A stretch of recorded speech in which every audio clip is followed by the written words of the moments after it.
ধরনের চিকিৎসাই দেয়া হয়, কিন্তু তিনি না ফেরার দেশে চলে যান।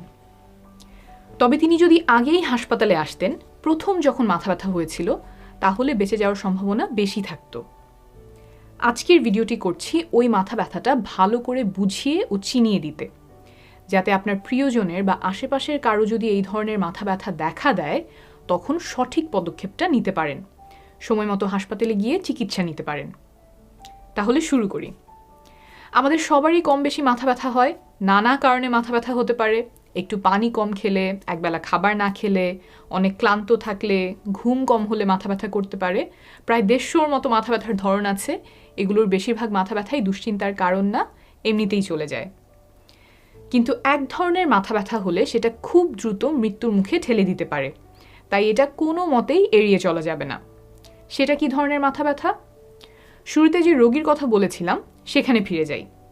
তিনি প্রতিদিন সাধারণত যা যা করেন সেদিনও তাই করছিলেন। মাথা ব্যথা যখন শুরু হয় তখন তিনি চেয়ারে বসে বসে বই পড়ছিলেন। এই অবস্থায় হঠাৎ করে মাথার পেছন দিকে প্রচণ্ড ব্যথা শুরু হয়। মনে হয় যেন কেউ হঠাৎ করে মাথায় একটা ইট দিয়ে বাড়ি দিয়েছে।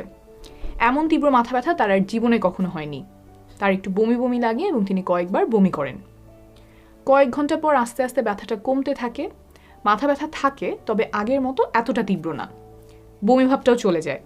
সে একটু ভালো বোধ করতে শুরু করে, তাই আর হাসপাতালে আসেনি, কিন্তু বাসার মানুষকে সে তার এই অদ্ভুত মাথা ব্যথার কথা বলেছিল। কয়েকদিন পরে তার খিঁচুনি শুরু হলে তাকে হাসপাতালে নিয়ে আসা হয়। আমরা মাথার সিটি স্ক্যান করাই, তখন দেখতে পাই যে তার মস্তিষ্কে রক্তক্ষরণ হয়েছিল, স্ট্রোক হয়েছিল। কিন্তু অনেক দেরি হয়ে যাওয়াতে পরে চিকিৎসা করেও তাকে আর সুস্থ করে তোলা যায়নি। তাহলে কোন ধরনের মাথা ব্যথায় অবশ্যই দ্রুত হাসপাতালে যেতে হবে? যদি আপনার মাথা ব্যথা খুব দ্রুত তীব্র আকার ধারণ করে বা হঠাৎ করে প্রচণ্ড মাথা ব্যথা শুরু হয়, যেটা এই রোগীর ক্ষেত্রে হয়েছিল। এখানে গুরুত্বপূর্ণ হলো কত তাড়াতাড়ি আপনার মাথা ব্যথা তীব্র হচ্ছে। যদি মাথা ব্যথা শুরু হওয়ার পরে কয়েক সেকেন্ডের মধ্যে সেটা খুব তীব্র হয়ে যায়, তাহলে সেটা দুশ্চিন্তার কারণ। ইংরেজিতে এটাকে বলে থান্ডারক্ল্যাপ হেডেক। থান্ডারক্ল্যাপ শব্দের অর্থ হলো বজ্রপাত, অর্থাৎ বজ্রপাতের মতো হুট করে বা কয়েক সেকেন্ডের মধ্যে প্রচণ্ড মাথা ব্যথা শুরু হয়। অধিকাংশ রোগীর ক্ষেত্রেই কয়েক সেকেন্ডেই মাথা ব্যথা তীব্র হয়ে পড়ে, তবে কারো কারো ক্ষেত্রে কয়েক মিনিট, 1 থেকে 5 মিনিট পর্যন্ত লাগতে পারে। কয়েক সেকেন্ড বা কয়েক মিনিট যেটাই হোক, আপনি দ্রুত হাসপাতালে যাবেন। এখানে খেয়াল করেন, সাধারণত আমাদের মাথা ব্যথা কিন্তু এমন হয় না। প্রথমে আমাদের মাথা হালকা ব্যথা করা শুরু করে, কেউ কেউ বুঝতে পারেন এই বুঝি মাথা ব্যথা শুরু হবে, তখন অনেকে এটা সেটা করে কমানোর চেষ্টা করেন। তারপর অনেক সময় মাথা ব্যথা সেরে যায়, অনেক সময় চলতে থাকে, আবার কখনো কখনো আস্তে আস্তে মাথা ব্যথা আরও তীব্র হতে থাকে। এই মাথা ব্যথার কথা আমরা এখানে বলছি না, এইটা থান্ডারক্ল্যাপ হেডেক না। শুরুতেই খুব তীব্র মাথা ব্যথা হলে, কয়েক সেকেন্ড বা কয়েক মিনিটেই প্রচণ্ড হলে, সেইটাকে থান্ডারক্ল্যাপ হেডেক বলি। এমন মাথা ব্যথার সাথে আরও কিছু লক্ষণ, ব্যথার সাথে যদি আর কোনো লক্ষণ নাও থাকে, তাও দ্রুত হাসপাতালে যাবেন।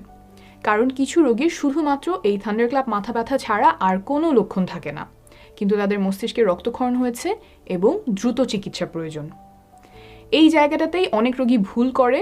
দেখা যায় কিছু সময় পার হলে মাথা ব্যথাটা একটু কমে যায়, শরীর ভালো লাগে, আর কোনো সমস্যা নাই, তখন তারা মনে করেন যে ডাক্তারের কাছে যাবার দরকার নাই, মাথা ব্যথা তো সেরেই যাচ্ছে। এইটা করবেন না। যেমন বজ্রপাতের মতো মাথা ব্যথার কথা বললাম, এমন হলে অবশ্যই দ্রুত হাসপাতালে যাবেন। একটা গুরুত্বপূর্ণ বিষয় বলে ভিডিওটা শেষ করতে চাই, এমন মাথা ব্যথা হলেই ঘাবড়ে যাবেন না। এই ধরনের মাথা ব্যথা হওয়া মানেই যে বিপদ, তা না। সহজে সেরে যাবে বা দুশ্চিন্তার কারণ নাই, এমন কিছু কারণেও এই ধরনের মাথা ব্যথা হতে পারে। তবে গুরুতর কিছু হওয়ার যেহেতু একটা সম্ভাবনা আছে, তাই চিকিৎসকের কাছে যাওয়া প্রয়োজন।